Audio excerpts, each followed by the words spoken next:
Okay, let's take a look at Cataclysm, the Second World War. Warning for people. This is categorized, or I'm planning on categorizing it as instructional over on BGG. It really isn't. It's going to give you some overview of what's going on and why are these kicking out here. But if you want to learn the game, I found that there's already a really wonderful resource. And normally, I kind of repeat and teach the games anyway, not because I think I'm any good at it, but just as I feel like you need to have that kind of a certain level of understanding to be able to understand what's going on while I'm playing it. And in quite a few cases, nobody does a real rules explanation. And then, 3 months later, I get asked, like I did with Paths of Glory or whatever, hey, can you do the rules? I'm like, oh, shit, it's been a while. I don't really remember them. But in this case, I obviously do not need to. There's a very, very good rules introduction that was put up just a couple months ago, before I got my game. So we're still going to do the introduction, though, and I did some soul searching on this, because it's not just a rules introduction, it's quite a bit more. And to begin with, wow, the Japanese pool is completely a mess. Huh. Okay, I set them up. I don't know. I should have 6 offensives here. Yeah, I'll figure it out. You've got a fairly small footprint for a global coverage of World War II. I was very, very excited by this. In part, I guess what it most is competing with in my mind is Hitler's War, which I'm sure I have buried somewhere in the piles here.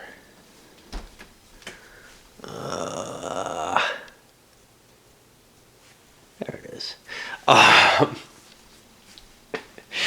But Hitler's War is only a European front game, and Hitler's War has some serious problems. It goes off the rails, which is fine, and this game is going to go off the rails. I can almost guarantee it. Not because of rules mistakes of mine, although those are likely, but because, or just bad strategy, which is assured, but because the game almost cannot reproduce World War II. It's not that it's... I can't say that it's historically incapable of doing it. Like, you could probably come up with a series of die rolls and moves and everything that could conceivably create it.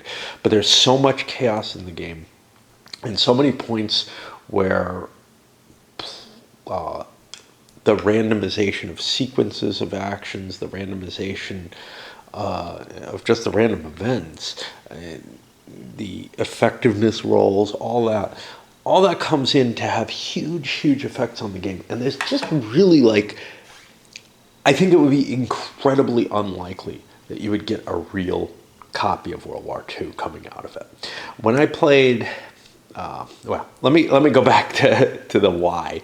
Anyway, this game's been simmering away for a long time, and it's been on P500 for a long time as well, nowhere near as long.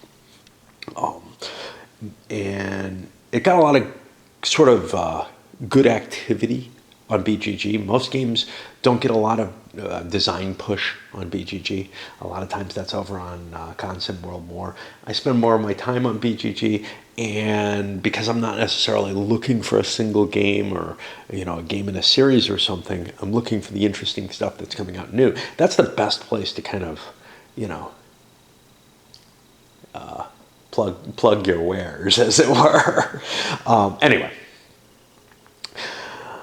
there were always 2 flaws for Hitler's War for me. One was that the operational actions that occur in it didn't ever seem particularly believable.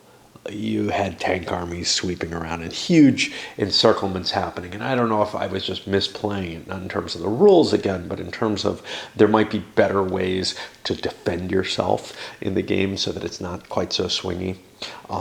Another thing was the reliance on technology caused some weird issues to happen. And then finally, Pacific Front. Okay. Well, since I was aware of this, but then before this became available, there was another big World War II entry, Triumph and Tragedy, which is a block game. I don't usually like block games, but I think that actually covers that kind of Hitler's Warish feel in a nice way. It abstracts the actual maneuvering combat. It's not quite so innovative in how that is handled, but it handles a nice three-sided game. This is essentially a three-sided game as well, with the sides being the fascists, the communists, and the democracies. But there's enough going on in this one that each player can be tracking their own victory points for kind of how well they're doing within the alliance. That shouldn't be too big a concern, just like in a game of whiff. The U.S. probably shouldn't be pushing too hard against their, direct allies. They should be helping them quite a bit. And this will be the same kind of situation. But this isn't strictly a three-player game. It is a three-sided game. But like whiff, you could very easily and maybe preferably have different players playing different sides. Now, I don't know what they say. It can handle two in some of the scenarios. And you've got 1, 2, 3, 4, 5, 6, 7 different major powers. Playing France is probably pretty iffy, though. Although, unlike a lot of World War II games, France is not guaranteed to fall in this by any means. And you might have more danger with, Italy might be in more danger than France. One of the reasons that you're able to say, well, France isn't guaranteed to fall, is it starts at an earlier point. It starts back in 1933. I don't remember when Triumph and Tragedy started. It started earlier as well, but again, no Pacific Front. 1933 is a little late because already the Japanese are engaged in China a little bit, but they haven't started their full invasion yet. They've just gotten into the Manchuria section. So it's not a bad place in the Pacific. The Pacific would be pretty boring before that. And prior to Hitler's rise in Germany, if you're not going to start with Hitler, you're going to have a much, much more broader scope to the political situations going on there. So, what do you do? Anyway. And there are some interesting options, like there's a scenario where instead of Italy being a fascist power, you have France as a more fascist power. And you could end up with situations like that out of La Grande Guerre, actually. So directly out of, during World War I, you could have something like that happen. But there was definitely enough chaos in France that the government could have been a little different. And in that case, they trade Italy with France. And it just gives you a slightly different setup. This game is going to cover a span of that pre-war political era, but it's going to be using pretty much the same rules, unlike, say, Days of Decision to Whiff. I don't know if Whiff Blitz does this, but unlike that, you pretty much have the same core of rules running across the game. It's just things get heated up once the war starts and more's going on the board. One thing you can notice right away with the board, in some places it gets a little too crowded. I think it's a nice decision in some ways to make the map so small. It's kind of neat to be able to fit, this much of a game on, one long table. At a conference table or whatever, you'd be able to do this fairly easily, where normally for the big games you'd need a couple of tables.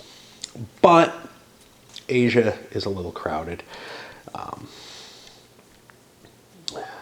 Europe, not so much. I have played it. Okay, yeah.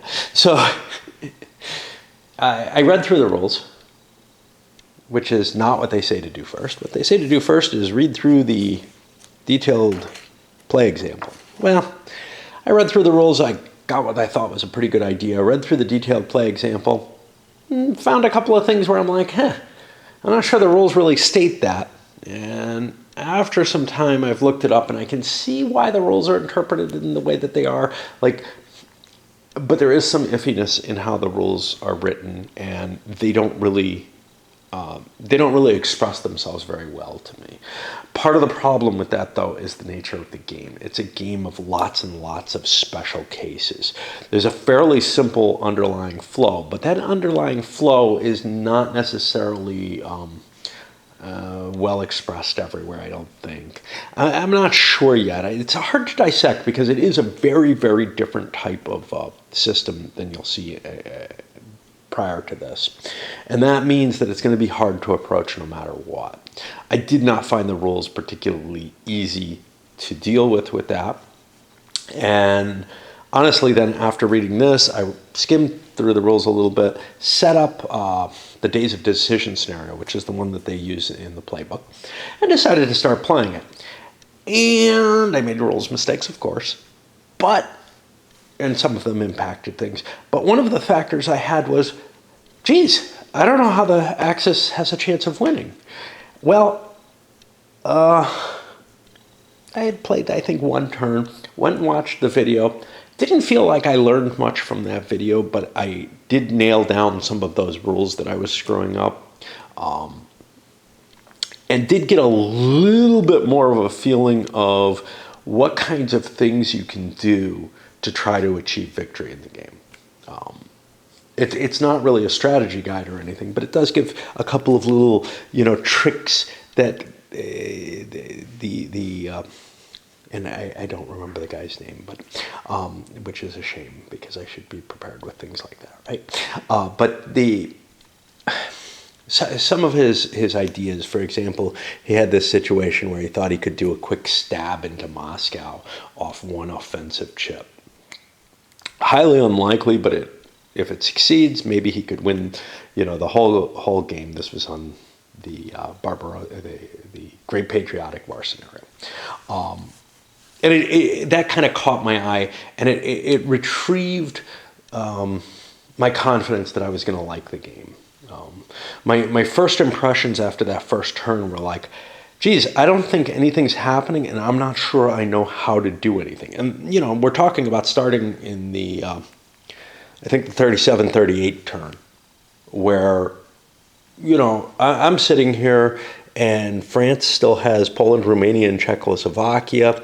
Austria's not German, and I don't see any reason for it to be, all kinds of stuff like that. And I just don't understand why to do and what to do, what I'd want to do. Now, that particular scenario may not generate particularly historical results. Maybe the greatest scenario doesn't either, for various reasons, because I'm not sure that the actions that were taken historically necessarily are particularly valuable ones for players to take. But I was also left with how the fuck would I be able to do the things that Germany did? How am I going to absorb Czechoslovakia and invade Poland? Well, gain Austria, absorb Czechoslovakia, and invade Poland all at once. And then, in the next turn, Poland would be the next turn, the Low Countries, Denmark. And then, be able to swing into France by the time, that should be all in the second turn.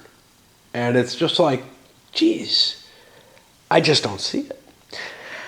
I'm becoming a little bit more comfortable with the idea, and I think it is more possible than I thought. But I was really kind of, wow, I'm not even sure that this can be done. Okay. Since that, after playing that one, I actually did come up with the Axis almost winning the game, even though I didn't do anything terribly historically. And it ended up completely, a completely different start to the war, but not a completely unbelievable one. just not as dramatic as the historical. Then I played the Great Patriotic War and swept into the South at first. One of the problems with this game is you really kind of have to, for me, some people love this facet of it, you really have to know what you're doing and plan for things. And I'm very bad at that. And in this case, I just kind of stumbled into the South and just took it all. And honestly, it seemed pretty potent. But again, there's a lot of randomness in the game. But basically, Russia could not counteract the German attacks there. Now, you have to be careful because Russia is very, very difficult for the Germans to supply in. And in that scenario, they have the supply capabilities they have. They're not, well, they could actually, I think they're not up to total war yet. So they could actually add a supply, a logistics unit, which could improve things quite a bit for them. And it's not a bad expense. And then finally I played whatever the Pacific one is.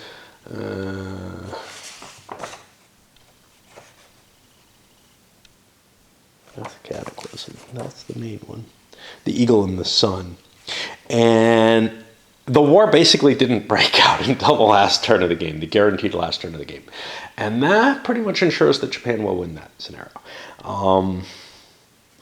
I think that that's a very viable strategy for Japan. Just try not to keep the war going. They did one aggressive action. They grabbed Java. And because that gave them more production. And other than that, they're just like, I don't want a war. Nope. I'm hoping that the campaign does a better job of inciting Japan towards the war. Most games make it very clear that Japan can't keep their military operations up running off of two resources, which is essentially what they have. They're going to fall behind and they will lose the eventual war. Anyway, I don't believe I'll get a very... I'll certainly make mistakes while I'm playing, and I don't believe, that my strategy is going to be good. It's going to be my normal opportunistic stuff. I'll have some ideas, but geez, you really have to be flexible in this game anyway. But the problem is you also kind of have to understand the mechanisms probably better than I do after 3 solo plays. It reminds me a little bit of High Frontier in this way, just sitting there with, geez, it looks like I have the impossible ahead of me. All right, let's take a look at some of the components and some of the ideas behind the rules. This is going to go for a long time for something that doesn't actually explain the rules, but that's me.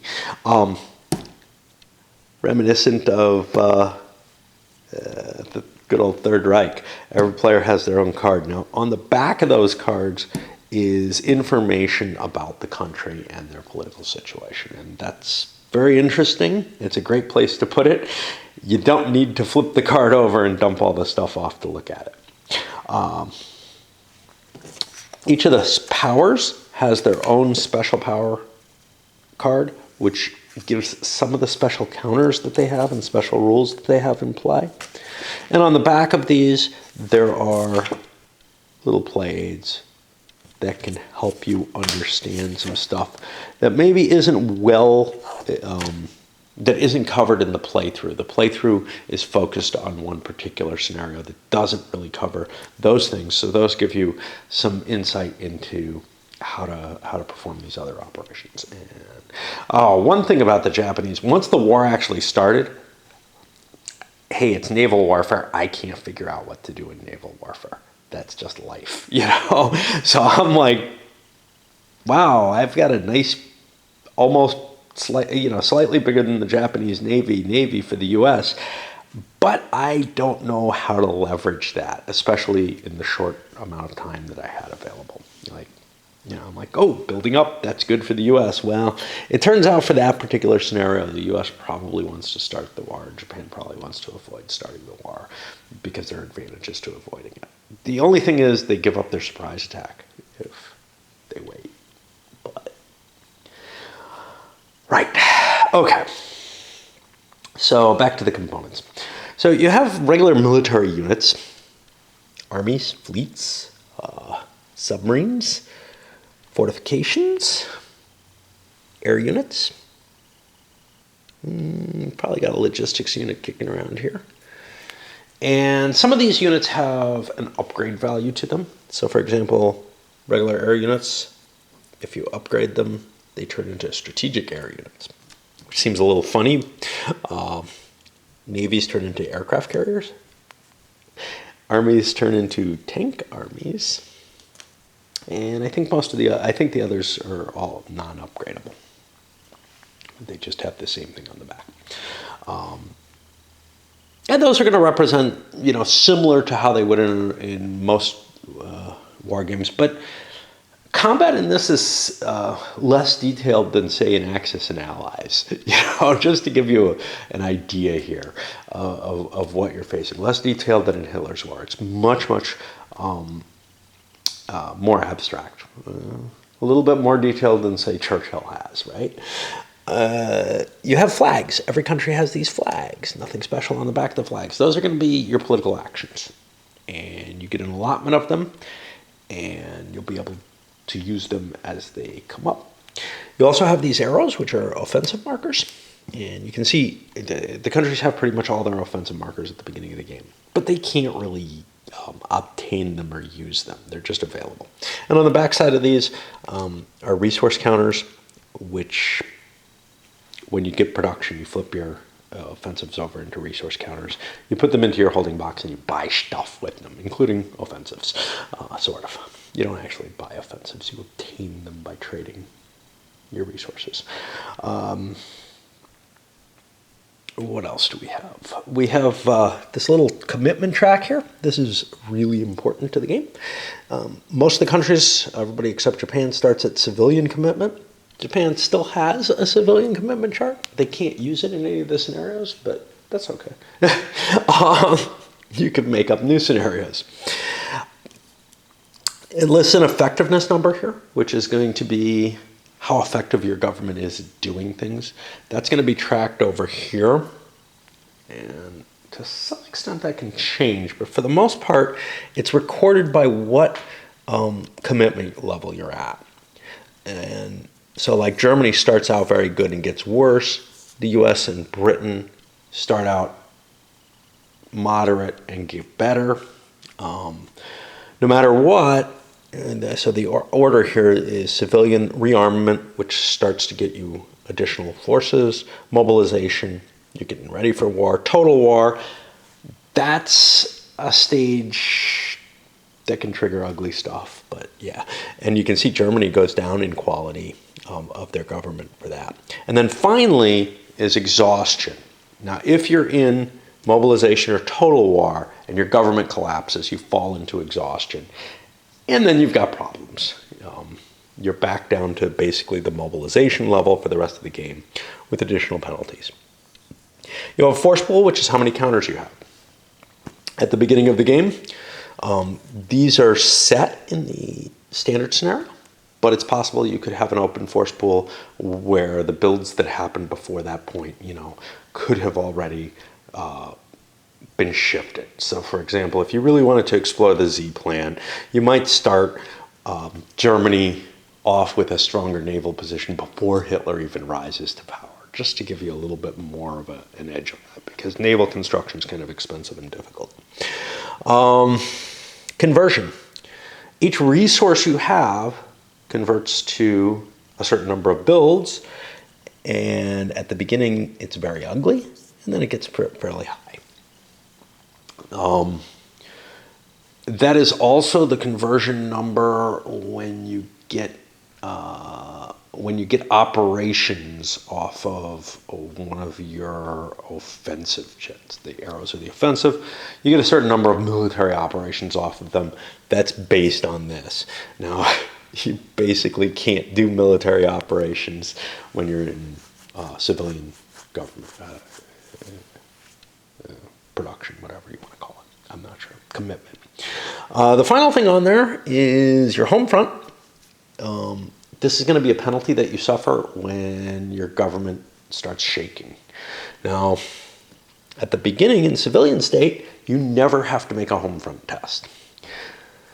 In rearmament, you have to start making them, and then as you enter into a war footing, your government is going to be shaken up. Now, you get more actions in terms of your builds and the operations that you get off an offensive marker as you get deeper into the war, but the penalty for that is you have to expend more political capital, your flags, in order to keep your stability from going into the toilet once you're on a war footing. And that's a big deal because those home front markers are going to start dropping your stability, which is tracked over here. Whew, okay. What are these damn cubes doing on this? Isn't this a war game? Yeah.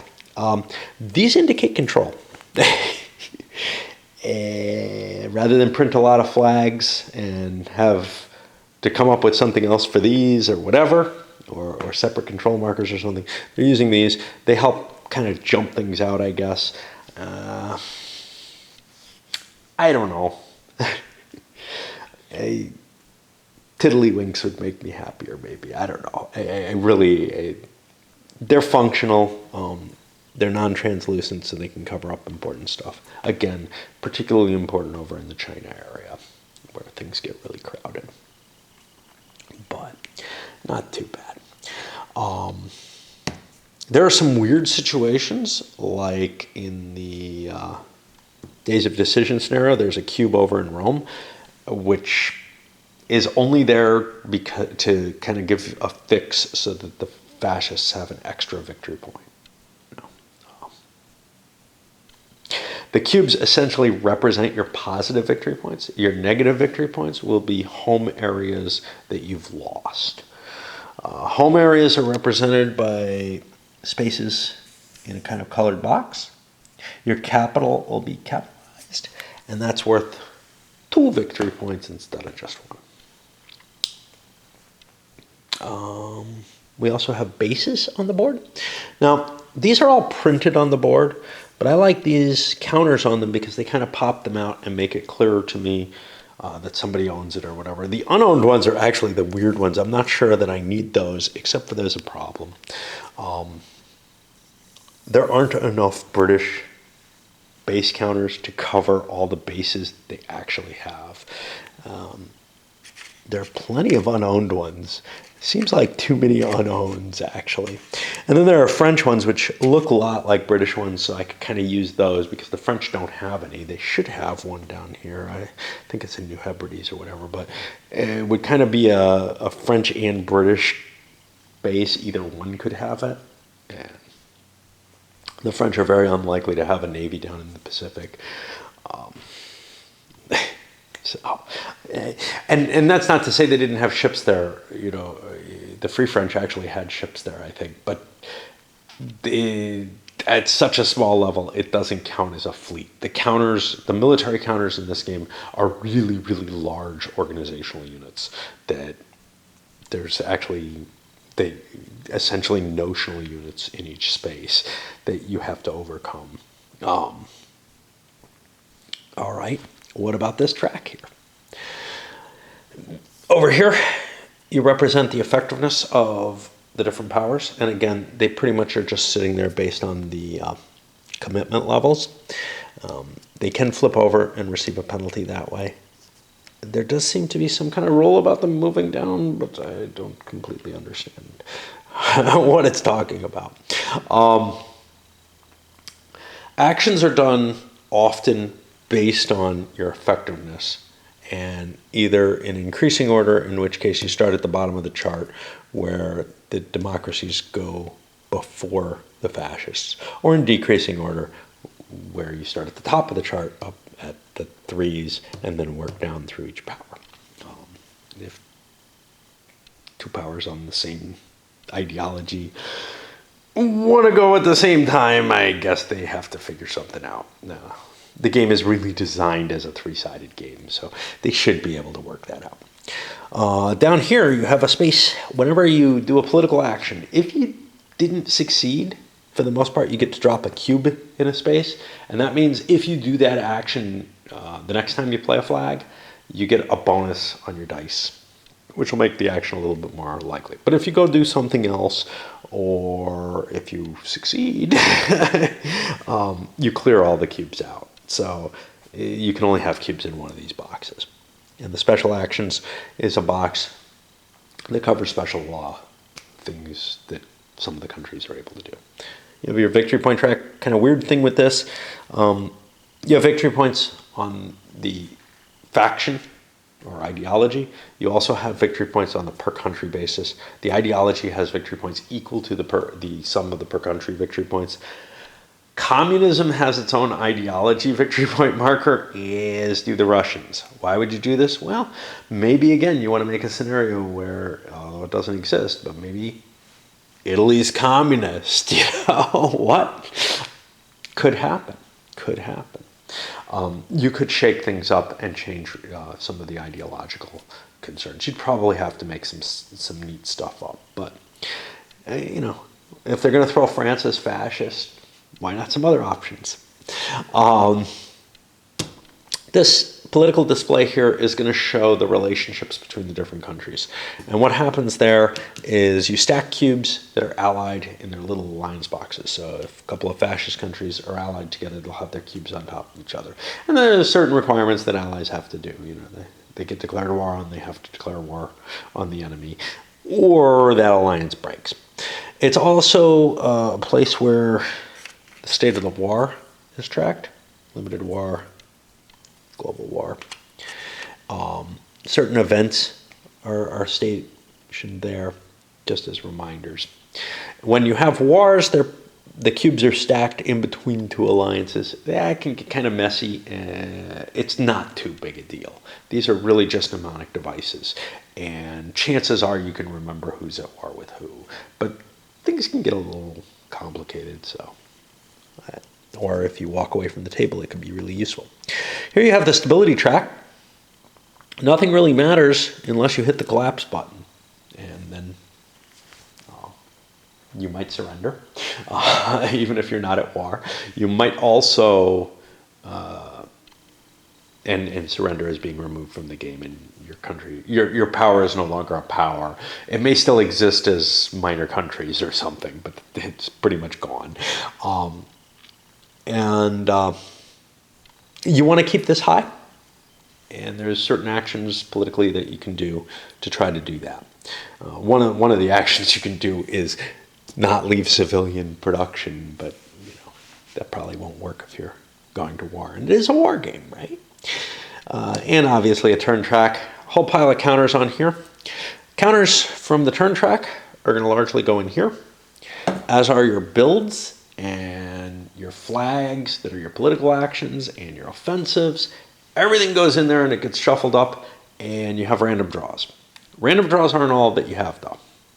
You're allowed to reserve one counter at a time, and that goes into your reserve box. And that'll allow you to trump in at any time and do that action. And the priority on the trumping is in decreasing order. So the most effective government has the highest priority for trumping in and actually doing something. I don't remember, some games have this where the lower priorities have to choose first and then the higher priorities trump in. And I think this actually allows for that, rather than forcing a sequence of, okay, Germany, you're first. Are you trumping in? Actually, you ask France first if they're trumping in, and you work your way up, and people can trump over. I'm not positive of that, but that is, I believe, how it works. Some other things on the board that I didn't mention. So you got these little counters that represent resources, and some of them are industrial resources. And if they've got a counter on the board, they're a one-use resource. Some things generate a one-use resource. For example, when the Rhineland is remilitarized, the Germans get an additional bonus resource. All right, let me swap batteries, and we'll get to the map. And wow, we're going through a lot of chatter here, and I have not really gotten to the meat of the rules, but I am going to skim through them and give at least some context there as well. So broadly, and I'm not going to go into too much detail, the map's divided into area spaces. Let's look at some of the things. Well, since we were talking about it, we got little production markers. Those are permanent production sites, and they will generate that production capacity each turn for the most part. There are limitations to that. For example, the British start off at status quo, which means they won't be pulling resources off the out of the colonies until they fix that issue. Just like the Germans start off with the Ruhr region covered, and they can't produce that until they've remilitarized, at which point they get a bonus one as well. You have kind of clear areas, which are great and fine. This little crap here is, I don't know, it's affecting terrain. Basically what it means is tank armies have trouble with it. You can't get a tank army bonus in it. You also have R's, which is restricted terrain, which only can have more limited stacking. Normally you can have 2 units of each general type, like two land units, 2 air units, 2 naval units in a space. If it's got this kind of crap on it, you can only have 1 unit there, unless you have a logistics unit in there. C's also can only have 1 unit in them each, unless you have a logistics unit there. Yeah, and the barrels just float out at sea. No, they have to be associated with a base. So, let's see. We got delay boxes, which slow down your movement from one map to the other pretty much. I don't know. This one actually stays on the same map going around the Horn of Africa, but the idea is there. You have these bases. Okay. Bases are an interesting thing. They essentially allow you to park air and naval units at a location. And the bases are divided. Some of them are just air bases. Some of them are air and naval bases. During peacetime, that's the only places that you can, that's the only way you can have fleets and air units at sea. And they're actually at sea. They're not like stacked on the base and not operating in the sea. They're considered operating in the sea. You can end up with a naval battle there if you get attacked or whatever. So Pearl Harbor ends up being resolved as a naval battle. Well, actually, yeah, I think it's resolved as a naval battle rather than a naval battle with air components. How about that? Because there is air units on the U.S. You have, this I haven't explained. You have these land-sea areas, like Turkey, where transit through them is allowed as long as you're non-belligerent, but otherwise you can't just go through them. There's a number of different things that change as you go into a state of war. I think that's about it for components. So, and I'm going to need this to clean up the Japanese. No, it's not it. There's a couple more things. Right. There is 3 player aids, folders, 1 for each faction, which is a great thing. That way, because you kind of want to zone out on these, I think. But there's also crisis tables. The crisis tables are going to explain pretty much, well, no, they don't explain anything.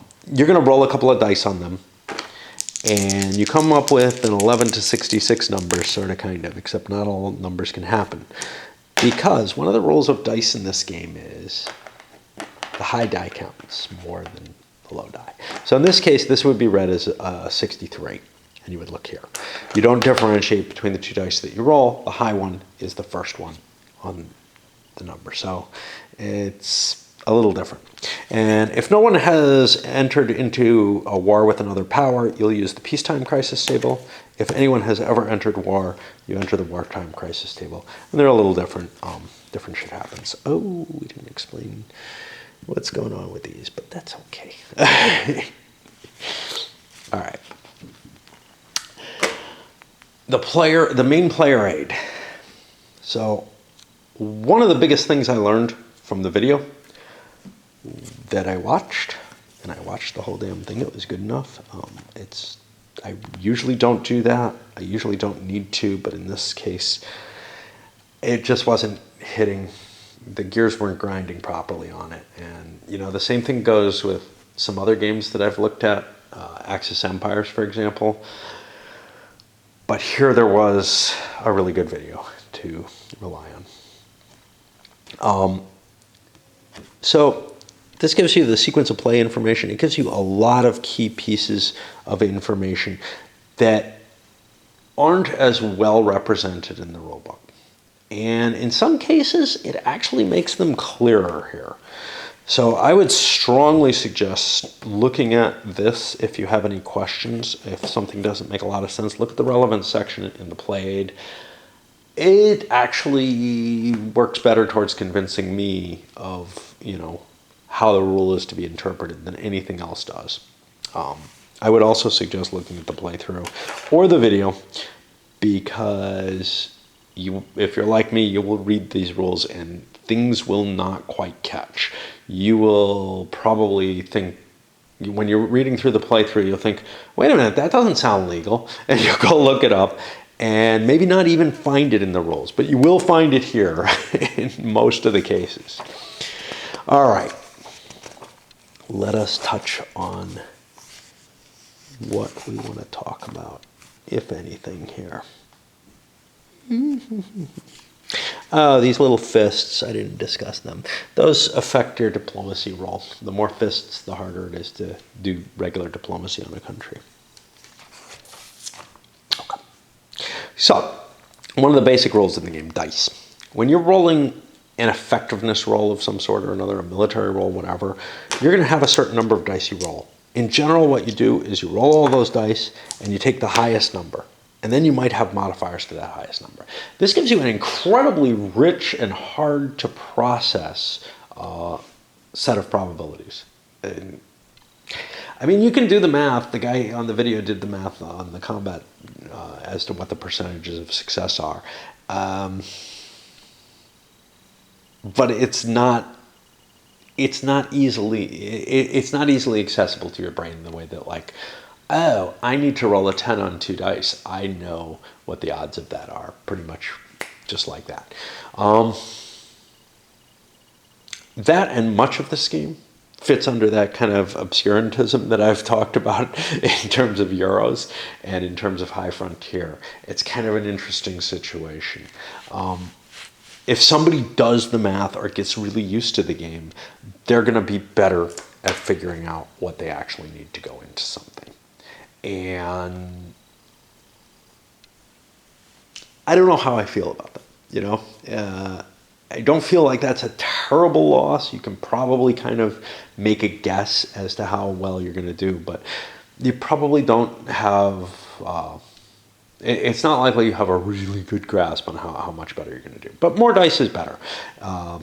Modifiers are better yet. Modifiers are incredibly potent, but like 1 die with a modifier compared to like 3 dice without, or with a penalty, what does that mean?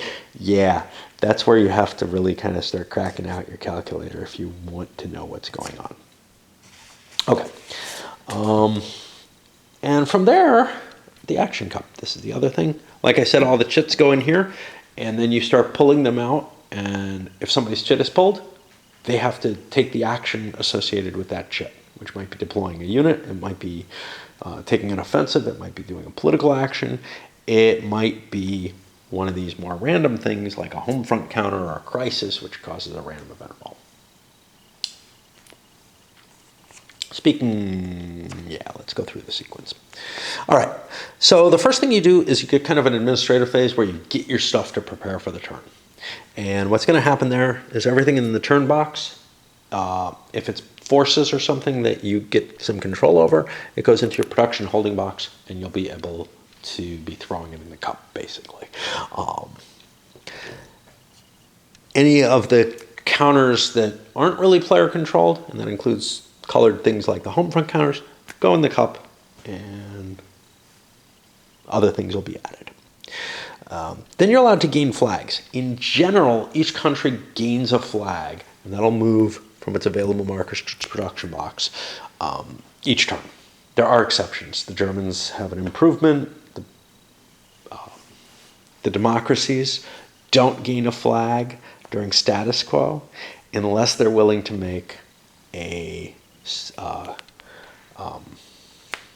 stability check. I don't remember if that's the right term.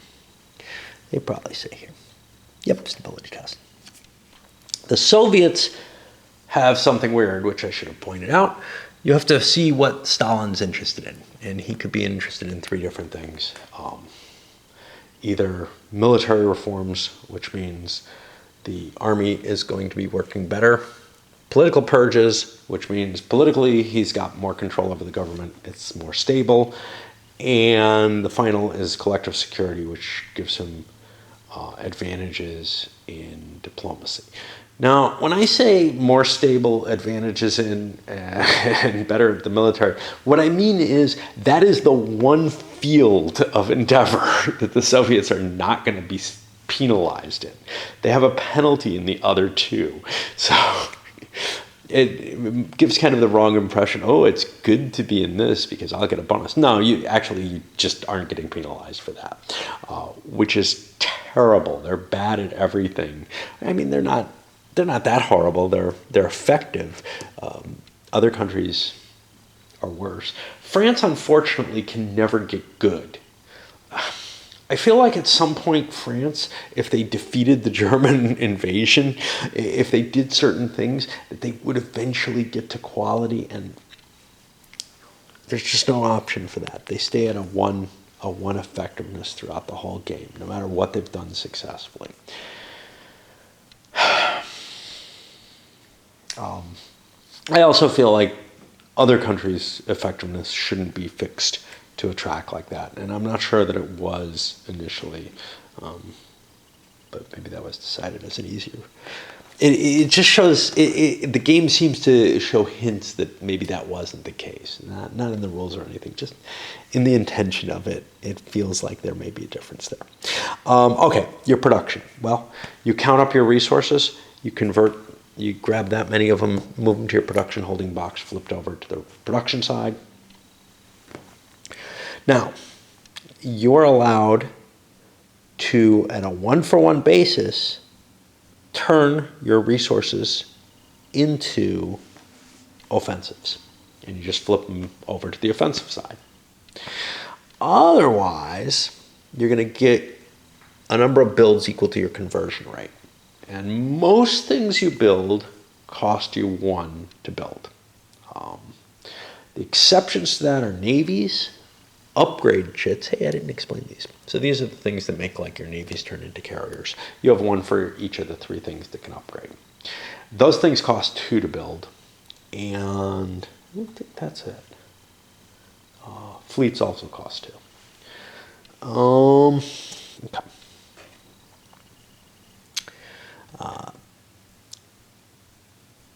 Then you actually construct the units. They get put in your holding box as you spend the resource chits.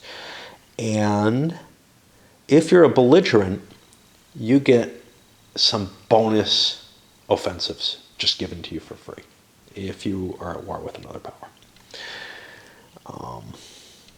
Then after that, any resources that were damaged, probably by strategic bombing, but there may be other ways to do that may happen, get repaired, and they're no longer wrecked. And I think, yeah.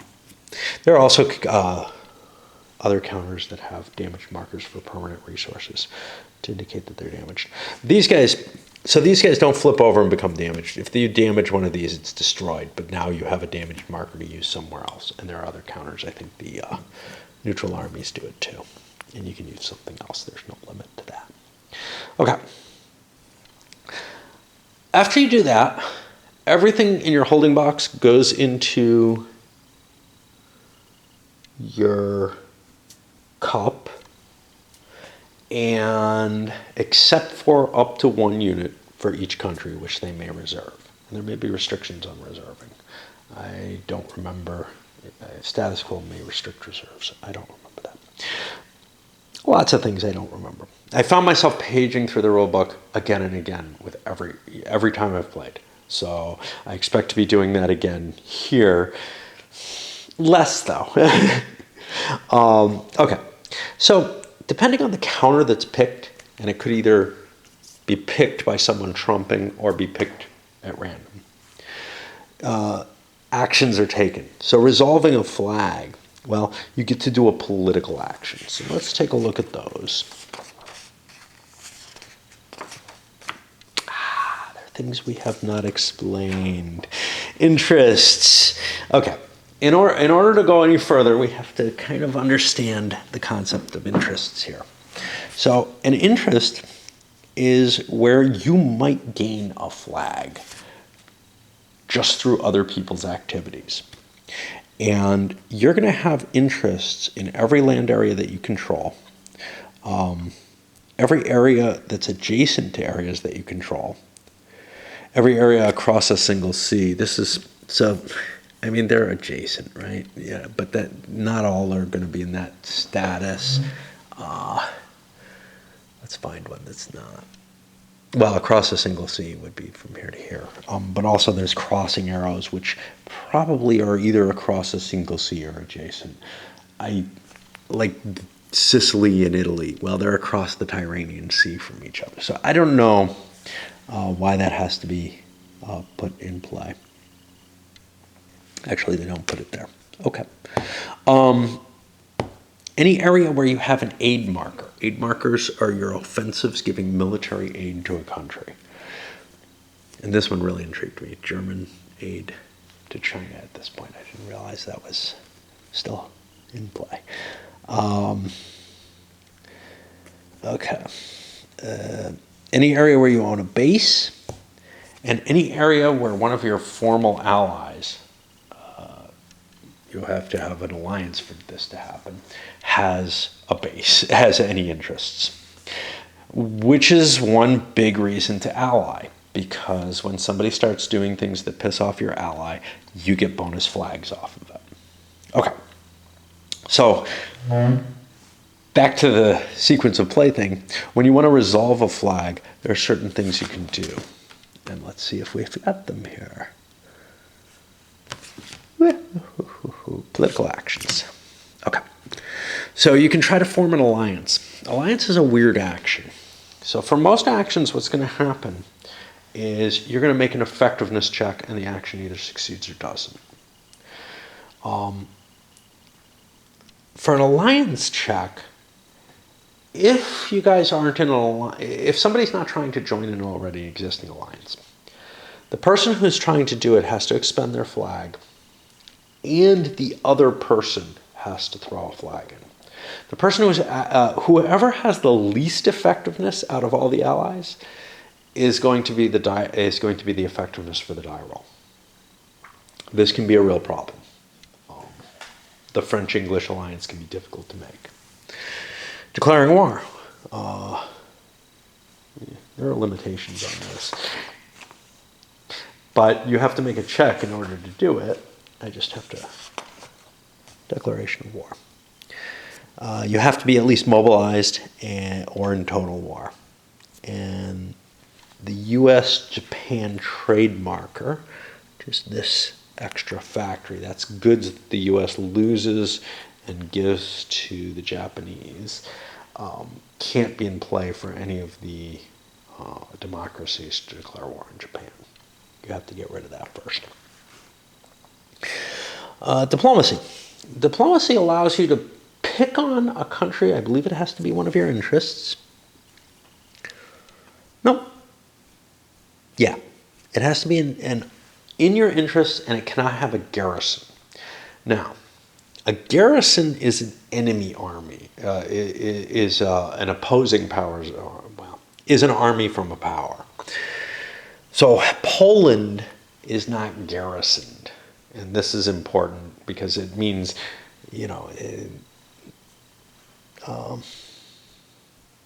quite sure. 2.25. Let me make sure I understand this. Maybe I'm saying things wrong here. This is not something I had to deal with. Yeah, I'm not sure why you would have a land unit in a territory that you don't own. But the way the rule is constructed, it makes it sound like that's possible. We'll see. So diplomacy is one of your options. You can increase your commitment. You're allowed to do this once per turn. You roll an effectiveness check on it. If you succeed, your commitment moves forward. It flips over to indicate you can't do it again that turn. And you'll be getting additional force pool and the new modifiers there. And the new penalties there. There may be limits to where you can increase it. So, for example, you can't go up to total war unless, trying to remember, you can do it if there's global war. If there's global war, you can just do it. But there's another restriction to this, or there's another opportunity to do it. I think if you're belligerent, you can go up to total war, and doing that triggers global war, if I recall correctly. Anyway, you can do a maneuver. Sometimes you need a military action of some sort or another, and all you drew was a flag, and maybe you had a flag over here or whatever. Unlike normal operations, this is political, so you have to make a die roll against your effectiveness to see if you succeed. But you could get cubes in it. This is very expensive because it's using your flag to do one operation, one military action, not necessarily an operation. But sometimes you absolutely need to do that. Pressure. If you succeed, you can convince someone, I think anyone else, I think. I'm not sure. I seem to remember it being within your own ideology, but nope, just not an enemy, not someone you're at war with. You can try to give them a flag. You can spend your flag to try to give them a flag because maybe they have something really important that you need them to do, like ally with you. But then you need another flag. Each of the special, some of the powers have special abilities, like Germany could expend to militarize the Rhineland without moving troops in. Alternatively, they can just march in there. And that will piss off France. Either one. U.S. can remove the U.S.-Japanese trade marker or place their Lend-Lease counter to allow them to give stuff away. And the Soviet Union is allowed to spend a flag to change their posture. When they do this, that should flip over and it'll say changed. And it shows the less friendly Uncle Joe. Okay. So that's flags. If you get an offensive, boy, this is going forever. If you get an offensive as your chit, you get a number of military actions equal to your conversion rate. Now, if you get one here, that's useless. I use these little operations markers to indicate the points for them, because it can't go above 3. And I spend these as I use them. Now, military actions allow you a number of different things. You can augment. That means if you're going to do an operation, you pick that operation, you will get a +1 on all the die rolls for all the combat in that operation. You can do that twice. You can get a build. You get one build, and you can construct a unit or upgrade marker. Upgrade markers cost 2 builds. So I don't know about that. I was not allowing that because it costs 2 builds. Yeah. So if you have multiple military actions, you could use 2 builds to build an upgrade counter. You can deploy. That allows you to move all your units around on the board. And this is like a strategic redeployment type situation. As long as they can trace through appropriate bases, they can pretty much move throughout any territory that you control. During peacetime, they can move through territory you don't control. So you could like upgrade the Philippines by sailing through these empty seas. But normally, you're going to have to do some trace supply you're going to have to do trace supply no matter what. So like if the Americans didn't have bases over here, they couldn't just sail all the way out to the Philippines. It's that they have a chain of islands that allows them to do so. And that reminds me of something I didn't mention, which is the Brits have some special bases that aren't marked on the board. They can't be captured. In Java, Brunei, I don't know, here in Hong Kong, and then at Gibraltar.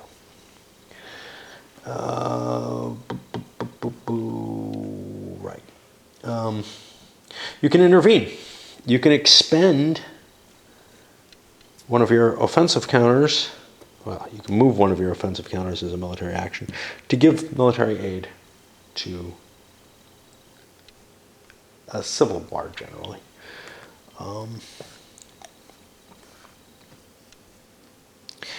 And then you could do operations. Operations have a combination of land operations, which is basically attacking an adjacent space,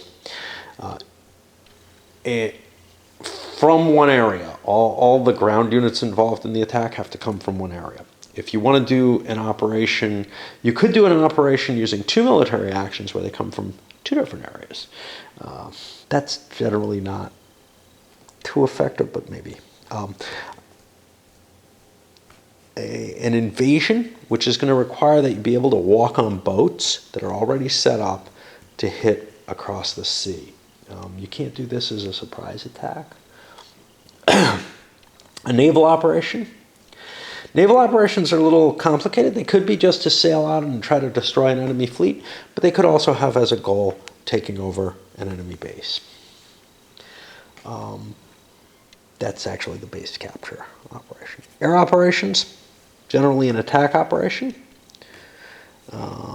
without anything else. Now, air units can support other operations. So they can support either a naval or a land operation, and they get a round of air combat is fought out before the actual ground or sea combat is fought. And in effect, finally, there's strategic bombing, where you're trying to damage a resource. If it's a temporary resource, you're actually destroying it. Italy can spend a military action, if they're non-belligerent, to use the Abyssinian Adventure Marker, which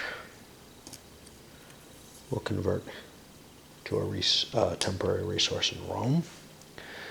And actually, I've never looked that up, so I'm not sure how it works. They may have to do something. They may have to do something militarily after they just play it. And the United States can expend an already built atomic bomb marker to drop a bomb on someone. Now, they get the bomb once they reach total war. It's available for build, and then it has to actually come out. Okay.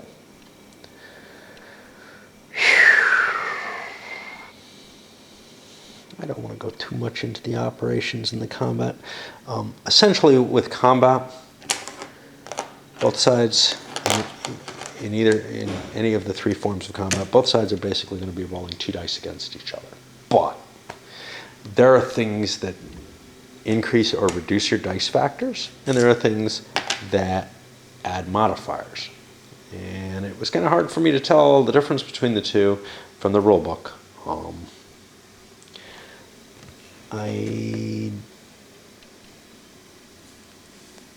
So the essential thing here is where it says calculate bonuses and penalties to each side's combat roll. Those are die roll modifiers. Other things, the number of dice is handled here. And this explains it very nicely. In the rule book, I found it a little harder to assess that information. All right. Okay, there are other chits that can come up. If you get a unit, you get to place the unit on a production space, and then you get to deploy just that unit someplace.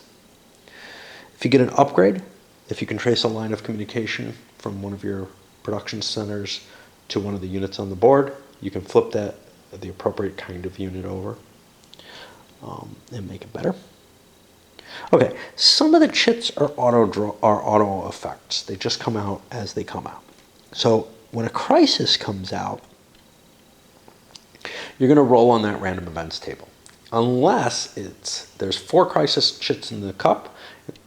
When the third one comes out, the turn marker flips over to sudden death, and the 4th crisis event isn't a crisis event. It's a potential turn end event. What happens is when it's drawn, you don't roll a crisis. You count the number. You look at the pieces that players have in the cup. This is the only time that you can re-examine the cup. And depending on the country's state, they may meet this requirement. So if they're uncivilized or rearmament, if they have 2 or more of their pieces in the cup, you keep drawing. If any country meets this requirement. But when you get up to total war, it's 4 or more pieces in the cup to continue. There could be quite a few pieces in there, and the turn ends just because there's so many countries involved, etc. Not clear to me, but I believe that the home front counter counts against that. So that you're kind of counting things by color. Okay. When the home front counter comes up, you roll a special stability chest. You'll be rolling your effectiveness, and I haven't really explained how the effectiveness works. When you roll the effectiveness for a political action, you need a 5 or 6 to succeed. So if you're rolling 3 dice, there's a fair chance that you'll get a 5 or 6. If you're rolling 1 die, it's a 1/3 chance. Well, when you roll the effectiveness chest for the home front, first of all, you get to just ignore it if you're in civilian production. But if you're in one of the higher production levels commitments, you roll your dice, and if you do not get a 5 or a 6, you will be falling back 1 space. But these penalties of -1 and -2 could reduce the die below a 1.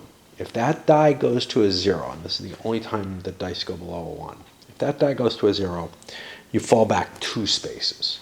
And that can be exceedingly painful. That can knock you out of the game kind of all at once on a really, really unlucky situation. Hey, that's life. Finally, there's Civil War resolution, where what you're going to do is all the civil wars that exist, and the only one that starts the game is the Chinese Civil War, which has its own special rules. I really don't want to go into them. Gets to be resolved when that chit is drawn. And the advantage to a civil war, if you're supporting the civil war outside of China, is that you might end up in control of the country after a civil war victory, or you might end up with a diplomatic advantage towards that country. Okay. At the end of the turn, first thing you do is check if the game ends. Well, when does the game end? How do you win? Shouldn't you have told us that stuff? Nah. Normally the game will end in the 45 or 46 turn. What are those extra turns for? Or 2 turns after global war is achieved. Whichever of those 2 is later.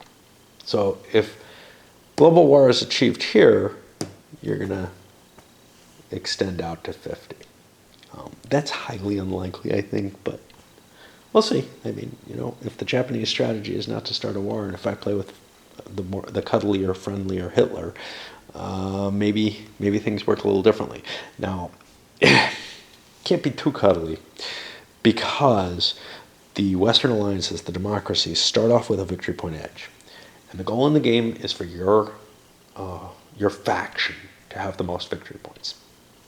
So the revisionist countries, and that includes the Soviets, need to change the way the world's aligned, one way or another. Okay.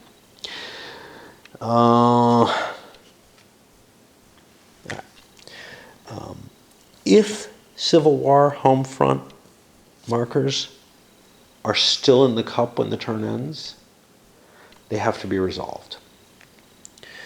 Then any flags, offensive, upgrade markers, and units go back in your production box. Anything that's left in the cup or anything that's in your reserve box.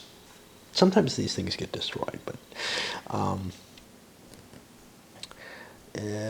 your markers that are marked, say, only once per turn all get flipped over. And then the turn marker gets flipped to its normal side and moved forward one. And you start the sequence over again. I am not going to go into more detail than that. There are big other things that we haven't covered, primarily the military. But I'm fatigued. And the Civil War, and the collapse and surrender, and a lot of little special rules and all that. Again, the video that I watched is very, very good. I would strongly suggest it. It also doesn't cover everything. I may have covered some things it doesn't. I tend to not have as good a focus as to what's absolutely important. And then I got tired, you know. All right. I'm looking forward to seeing what develops out of this. But I am very, very worried about a few things. One, my capability to plan, which I think is going to put me in a place where it's quite possible that if one side has to do more, like the non-democracies have to do more, they may find themselves having a hard time achieving victory. And then also my incapacity to deal with naval problems. I really am very, very worried that I'm going to have a very hard time coming up with I can probably come up with a strategy for a ground war. A naval war, and not just a naval war where it's very, once the naval war is in place, I start to be able to see, but a strategic plan under under the constraints of it being a primarily naval war. That worries the hell out of me. It really does. But, hey, whatever. All right, let's send this up.